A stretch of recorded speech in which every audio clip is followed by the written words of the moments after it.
Ternyata isu Demokrat akan koalisi dengan PDI Perjuangan itu bikin sebelah jadi gelisah.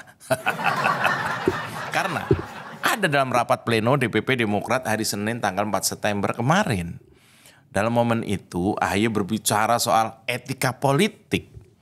Nah, dalam argumennya AHY mengutip gagasan Bung Karno. Bukan sekedar kutipan asal yang diambil dari misalnya dari Google gitu, enggak. AHY benar-benar mengutip. AHY nampak paham dan belajar serius soal ide-ide besar Bung Karno.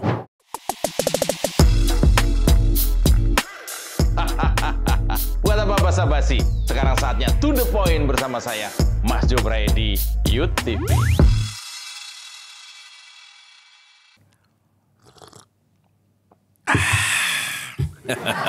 Ternyata isu Demokrat akan koalisi dengan PDI Perjuangan itu bikin sebelah jadi gelisah. Karena seperti yang kita pantau dinamika belakangan ini, dinamika politik tentunya, isu itu makin menguat. Jelas ini bikin kesel kelompok capres sebelah. Apalagi survei terbaru, elektabilitas Pak Ganjar sudah melampaui 40%. Ya, setelah Demokrat terkena umpan lambung dari koalisi Nasdem dan PKS, nasibnya jadi gamang dan terombang-ambing. Demokrat jadi kebobolan karena manuver-manuver politik itu memang sulit dihindari. Tapi kode-kode politik dari internal PDI Perjuangan, Mbak Puan dan juga Mas AHY ternyata menunjukkan harapan baru. Kondisi yang tadinya kebobolan itu tadi dan serba gamang jadi berubah. Ada harapan baru. Bahkan banyak bagian internal di PDI Perjuangan dan juga Demokrat yang kabarnya lagi menyusun rencana pertemuan Pak SBY dan Ibu Megawati. Kebayang kan? Dua sosok yang katanya sudah berjarak dan saling menghindar itu rencananya mau bersatu. Akan jadi seperti apa politik Indonesia kalau dua sosok besar ini ketemu langsung dan ngobrol 4 mata misalnya. Tapi apa semua itu mungkin? Atau cuma angan-angan yang mustahil aja? Kita memang perlu sadar betul bahwa demokrasi itu juga soal rekonsiliasi. Akhir-akhir ini memang yang kita lihat adalah sikut-sikutan, manuver, senggol menyenggol. Ada yang jatuh dan ada yang terus berlari kenceng. Yaitu semua bagian dari demokrasi. Kalau demokrasi cuma soal saling serang dan saling bantai, ya itu sih demokrasi ala kadrun. Maaf ya Permadi ya. Nah, kenyataannya demokrasi bukan melulu tentang rivalitas, saing-saingan, dan bantai-membantai. Demokrasi juga soal rangkul-merangkul dan merajut kembali persahabatan. Nah, kembali soal Pak SBY dan Bu Megawati.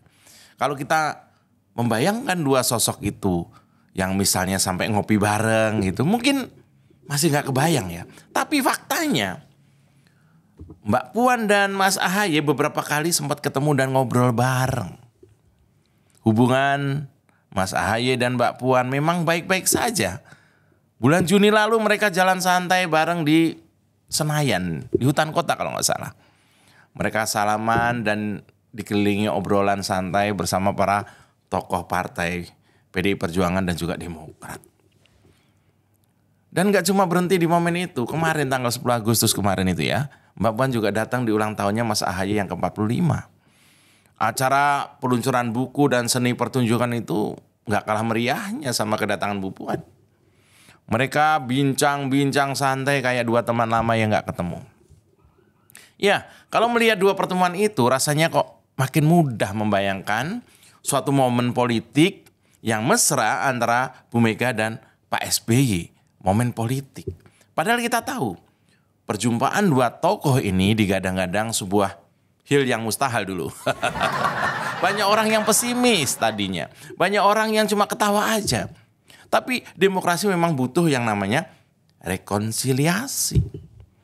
Nah, kode lain yang juga menarik ada dalam rapat pleno DPP Demokrat hari Senin tanggal 4 September kemarin. Dalam momen itu AHY berbicara soal etika politik. Nah, dalam argumennya AHY mengutip gagasan Bung Karno. Bukan sekedar kutipan asal yang diambil dari misalnya dari Google gitu, enggak. AHY benar-benar mengutip. AHY nampak paham dan belajar serius soal ide-ide besar Bung Karno.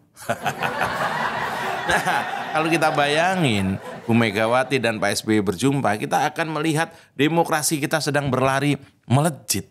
Bahwa kita mampu rekonsiliasi dan meninggalkan hubungan yang retak. Jelas banyak orang menilai rekonsiliasi ini sebagai kemustahilan. It's okay. Agak wajar mikir seperti itu. Toh selama ini koalisi PDI Perjuangan dan Demokrat di level nasional memang gak pernah berhasil. Nah, masih ingat kan setelah Pilpres 2004, Bu Mega dan Pak SBY kelihatannya memang saling menghindar. Apalagi kalau sampai hadir di acara yang sama. Bahkan hampir 20 tahun pertemuan antara kedua pemimpin bangsa ini bisa kehitung dengan jari lah. Mungkin interaksi kedua sosok ini cuma sapa-sapaan ringan. Secara politik, waktu Pak SBY jadi presiden 2 periode, 2004 sampai 2014, PDIP lah yang kemudian jadi oposisinya. Nah, sebaliknya juga begitu. Waktu Pak Jokowi jadi presiden, Demokrat lah yang jadi oposisi. Nah, kemudian dengan ide dan tanda-tanda rekonsiliasi, hubungan dua tokoh besar ini akan masuk ke fase baru. Dampaknya jelas, Bu Mega dan Pak SBY akan menjadi teladan nyata untuk rakyat Indonesia. Tentu untuk para elit politik yang lain juga. Bahwa perdamaian dan persahabatan adalah nilai tertinggi dari keteladanan pemimpin bangsa. Hubungan baik yang dibangun pelan-pelan oleh Bu Puan dan Mas AHY itu adalah bukti usaha perlahan untuk rekonsiliasi menurut saya akan membuahkan hasil. Nah, lebih penting lagi kekompakan Bu Mega dan Pak SBY akan jadi tanda kemajuan bangsa. Sementara politisi kita yang doyan sikut-sikutan akan malu.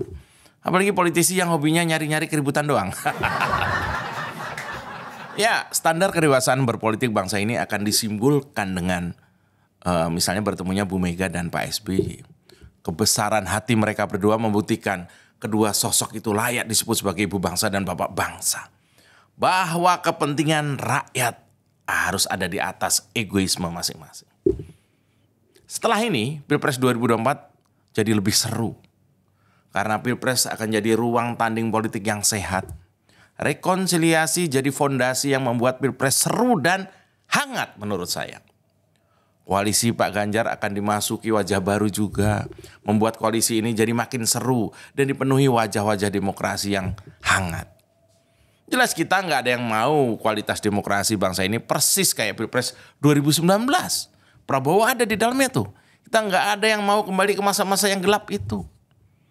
Nah, makanya pertemuan Bu Mega dan Pak SBY jadi momentum yang besar. Bangsa ini akan membuktikan kalau kita mampu menyelesaikan prahara yang diprediksi mustahil selesai.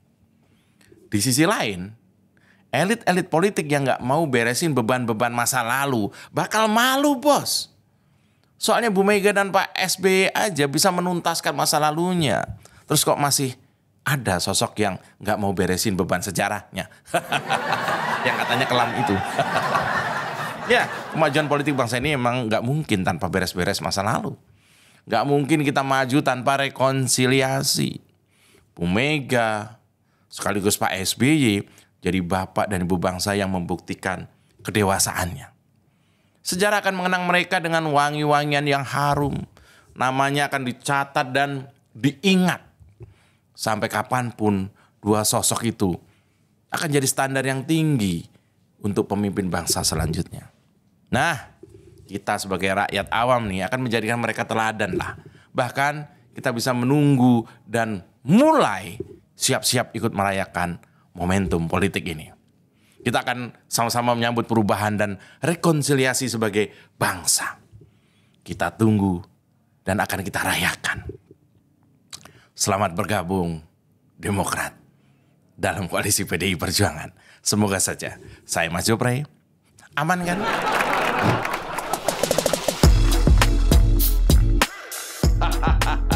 Buat apa basa-basi? Sekarang saatnya to the point bersama saya, Mas Jobraidi, YouTube TV.